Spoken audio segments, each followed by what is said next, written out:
Hello students, आज हम बात करेंगे सदर्न ब्लॉटिंग टेक्निक की कि किस तरह से इस टेक्निक के द्वारा हम एनालाइज कर सकते हैं, डिटेक्शन कर सकते हैं डीएनए सीक्वेंसेस का डीएनए सैंपल्स में। तो ये सदर्न ब्लॉटिंग टेक्निक है, इसमें हम ट्रांसफ़र करते हैं सेपरेटेड डीएनए फ्रेगमेंट्स का फिल्टर मेम्ब्रेन में, और उसके बाद में हम डिटेक्शन करते हैं एक प्रोब से, जिससे हम उसको हाइब्रिडाइज करते हैं।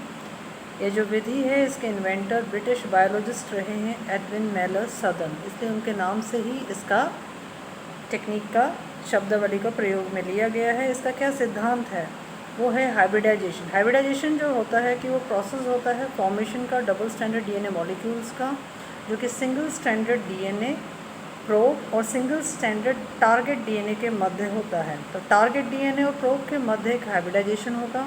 इसके दो इम्पॉर्टेंट फीचर्स होते हैं। एक ये कि जो रिएक्शंस हैं वो स्पेसिफिक होते हैं, जो प्रोब्स हैं वो बाइंड करेंगे टारगेट्स में with a complementary sequence. Probe जो होते हैं फाइंड कर सकते हैं एक मॉलिक्यूल को टारगेट में। खूब सारा अगर आपके पास मिक्सचर है उसमें से ये ईजिली प्रोब उस टारगेट डीएनए को बाइंड कर जाते हैं। अलग अलग स्टेप्स इन्वॉल्व होते हैं सदर्न ब्लॉटिंग टेक्निक में। इसमें सबसे पहले एक्सट्रैक्शन होता है, प्यूरिफिकेशन होता है डीएनए का कोशिकाओं से। डीएनए का एंजाइम्स के द्वारा, रिस्ट्रिक्शन एंजाइम्स, हम उसको कट करते हैं, फिर उस पर इलेक्ट्रोफोरेसिस करते हैं, फिर डीनेचुरेशन करते हैं, ट्रांसफ़र करते हैं नाइट्रोसेलुलोज पेपर में। फिर हम प्रोब को ऐड करते हैं हाइब्रिडाइजेशन के लिए, फिर वॉश ऑफ करते हैं अनबाउंड प्रोब को और ऑटो रेडियोग्राफी करते हैं। तो इस तरह से हम एक अपैरेटस को यूज़ करते हैं जिसमें कि ऊपर की ओर हम वेट रखते हैं, फिर हम पेपर टॉवल्स को रखते हैं, फिर नीचे की ओर वॉटमैन पेपर्स को रखेंगे, मेम्ब्रेन होता है, फिर वापस आपके यहाँ पे एक प्लेटफॉर्म होता है और ट्रांसफ़र बफर होता है। तो नीचे हम बफर में उसको हम डिप करके रखते हैं। तो जो पहला स्टेप है जिसमें हम प्यूरिफिकेशन करेंगे डीएनए का सेल्स के साथ में, इसमें हम लाइसिस करते हैं सेलुलर प्रोटीन्स और डीएनए का। प्रोटीन जो हैं वो डिग्रेड हो जाते हैं प्रोटीनेज से। डीएनए को जो है वो हम प्योरीफाई करते हैं अल्कोहल प्रेसिपिटेशन से, और फिर हम रिस्ट्रिक्शन एंजाइम से उसका डाइजेशन करवाते हैं सेकंड स्टेप में। थर्ड स्टेप में हम उसको इलेक्ट्रोफोरेसिस से सेपरेशन करते हैं।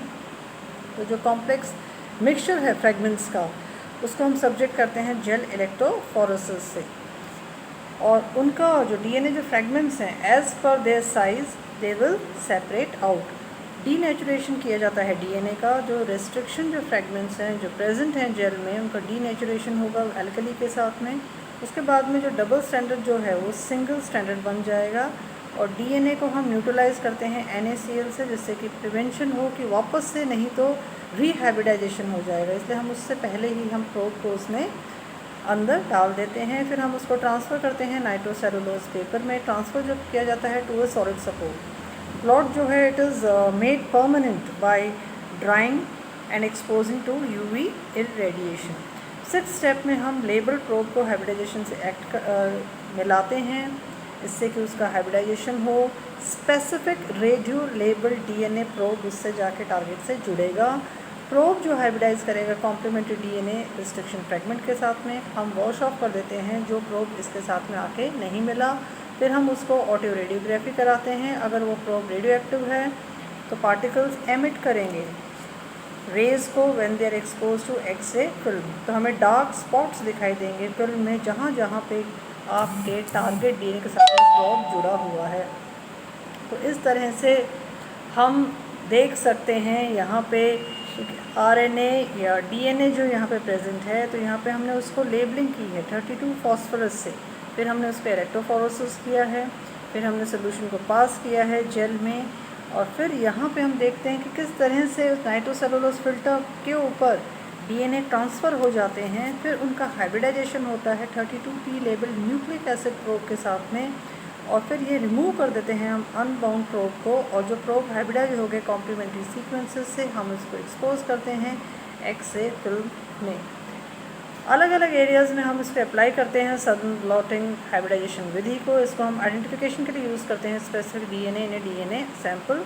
हम आइसोलेट करते हैं डिज़ायर्ड डीएनए को for construction of rDNA, identification mutation deletion और जीन रीअरेंजमेंट्स के लिए, और जेनेटिकल डिजीज़ के लिए, रैपिड फ्रेगमेंट लेंथ पॉलीमॉर्फिज्म के लिए, और डायग्नोसिस ऑफ इन्फेक्शियस डिजीज़ के लिए, डीएनए फिंगरप्रिंटिंग के लिए, हम पर्सनल आइडेंटिफिकेशन, क्रिमिनल आइडेंटिफिकेशन और फॉरेंसिक एरियाज़ में भी इसको इस्तेमाल करते हैं। तो कुछ इसके पॉजिटिव और नेगेटिव फीचर्स हैं। पॉजिटिव फीचर्स में एक इफेक्टिव वे है डिटेक्शन के लिए स्पेसिफिक डीएनए सीक्वेंसेस का, और इसको हम क्वांटिफाई कर सकते हैं जितना भी आपका अमाउंट प्रेजेंट है। ये चीपर टेक्निक है देन डीएनए सीक्वेंसिंग। कुछ डिसएडवांटेजेस भी हैं कि बहुत एक्सपेंसिव है, ये बहुत लेबर इंटेंसिव है, टाइम कंज्यूमिंग है और कम्बरसम है।